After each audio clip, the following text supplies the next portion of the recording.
Bonjour à tous, bonjour les amis qui me suivez sur ma chaîne. Alors aujourd'hui je reviens encore vers vous pour donner une suite au...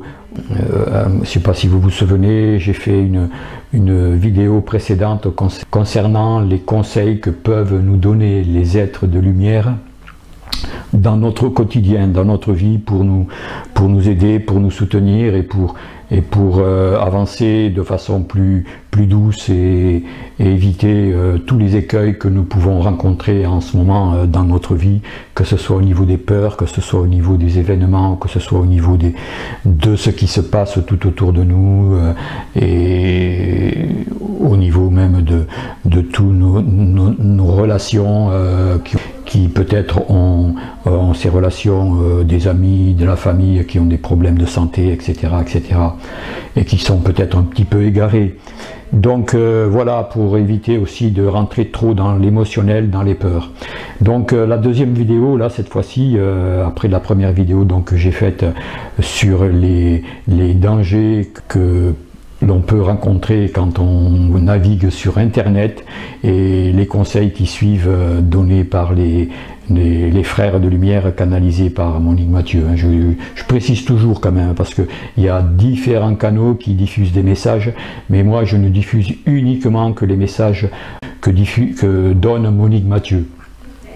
Donc là cette fois-ci c'est un deuxième volet sur la santé. C'est un domaine qui me tient particulièrement à cœur et donc ce sont des conseils que je vais vous donner là. Je vais vous lire ce message des aides de lumière. Les aides de lumière donnent donc des conseils que l'on peut appliquer, qui sont utiles si on veut bien les appliquer, en tenir compte, en prendre conscience, pour améliorer notre santé. Et Dieu sait si la santé en ce moment est vraiment agressée, perturbée par tout ce qui se passe, par toute cette folie de politique sanitaire, etc., etc. Je ne rentre pas plus loin dans ce domaine, vous savez de quoi il s'agit. Donc voilà, on écoute ce deuxième petit message de conseil à relier donc à notre quotidien et si possible à appliquer autant que possible pour arriver à améliorer notre santé, car Dieu sait si la santé non seulement elle dépend de notre alimentation, de toutes comment dire, la situation de notre environnement, mais elle dépend aussi de nos émotions, de notre mental, de notre capacité à ne pas trop rentrer dans les peurs. Enfin bon, je ne vais pas développer, écoutez un petit peu ce que je vous propose, ce que vous donne comme conseil les aides de lumière à faire au quotidien. Et bon, moi j'essaie de les appliquer. C'est pas toujours facile, je reconnais. Dans ces paroles on dirait que ça se fait facilement, mais non, pas du tout. Il faut vraiment être motivé, il faut croire, il faut gagner en confiance, il faut se regarder vivre, il faut se regarder un petit peu quand une peur apparaît en nous au cours de notre quotidien, une peur, une émotion, ça peut être aussi une déception, ça peut être quelqu'un que l'on trouve négatif, etc., etc. Ne pas juger, enfin, etc., etc. Ne pas juger tout cela, mais se centrer sur soi-même et plutôt regarder un petit peu ce qui se passe en nous. Ça équivaut un petit peu à ce que disent les aides de lumière, apprendre à se connaître qui l'on est. Et c'est un travail qui est certes difficile, mais qui est vraiment plénifiant quand on l'applique, et on a beaucoup de récompenses. Voilà, je vous laisse donc écouter ce message et je vous dis à une prochaine pour un autre conseil, pour un troisième conseil, pour ce volet de plusieurs vidéos donc, que je fais sur les conseils que peuvent nous donner les aides de lumière dans différents domaines de la vie. Il n'y aura pas que la santé, mais il y aura aussi sur d'autres sujets d'actualité. Allez, bonne continuation à vous, prenez bien soin de vous, bien sûr, c'est la phrase habituelle que je n'oublie pas de vous dire. Et bien au revoir, ciao ciao, à la prochaine. Allez, au revoir.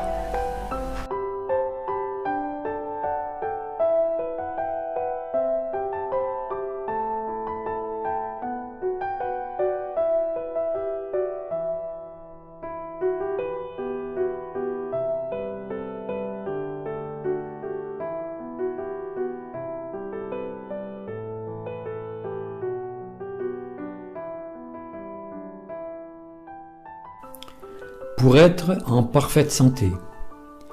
Il faut toujours vous visualiser en parfaite santé et ne jamais douter de cette parfaite santé. À partir du moment où vous en doutez, vous émettez des pensées contraires à ce que vous souhaitez. Ce que vous appelez la mauvaise santé ne fait pas partie en fait de la nature humaine. Ce sont simplement vos pensées concernant les disharmonies qui imprègnent sans arrêt vos pensées et donc votre corps. Car vous avez toujours peur de quelque chose. À peine avez-vous l'impression d'un mauvais fonctionnement dans votre corps que vous émettez une pensée de peur ou de maladie. C'est humain, mais évitez de le faire. Contrez tout de suite cette pensée en disant « Non, mon corps fonctionne parfaitement et je suis en parfaite santé ». C'est une façon de la programmer en permanence. Et si vous dites « Je suis malade, j'ai mal par-ci, j'ai mal par-là », vous programmez des dysfonctionnements en vous. Si vous affirmez « Je suis en parfaite santé », vous la programmez en vous. Il faut que vous compreniez la façon dont vous fonctionnez à ce niveau-là. Avant de pouvoir être en parfaite santé, il est bien évident qu'il y a certaines luttes en vous, en raison de certaines énergies qui sont bien installées, énergies qu'il faudra transformer en énergie de lumière. Les soucis et les peurs sont imprégnés dans vos cellules, il faut les déprogrammer. Et vous ne pourrez le faire qu'en mettant sans arrêt de la lumière en vous pour changer cette programmation. Ceux que vous appelez les maîtres ou les grands initiés, qui avaient vraiment compris le processus de la pensée, avec tout ce que cela comporte, n'avaient pas besoin de médicaments. Ils savaient s'auto-guérir. D'ailleurs, ils n'avaient même pas besoin de s'auto-guérir puisqu'ils se visualisaient toujours en parfaite santé, tant au niveau de leur corps physique que de leur corps subtil. Vous ne pouvez pas programmer la parfaite santé tant qu'une souffrance est imprégnée dans l'âme. Il faut donc programmer la parfaite santé à tous les niveaux, y compris celui des 3 corps subtils les plus importants, c'est-à-dire le corps physique, le corps émotionnel et le corps mental. Il faut aussi travailler constamment la paix en vous et la ressentir. Si vous programmez une bonne santé alors que vous êtes tourmenté ou bien dans la peur, vous ne faites pas suffisamment de nettoyage en vous et vous n'arrivez pas à la programmer. Il y a donc tout un travail de lâcher prise et de compréhension à faire. Ce travail peut accomplir des miracles bien au-delà de ce que vous pouvez imaginer. Nous le répétons, pour réussir, il faut enlever toute souffrance et toute blessure. Il faut écouter et vous regarder vivre.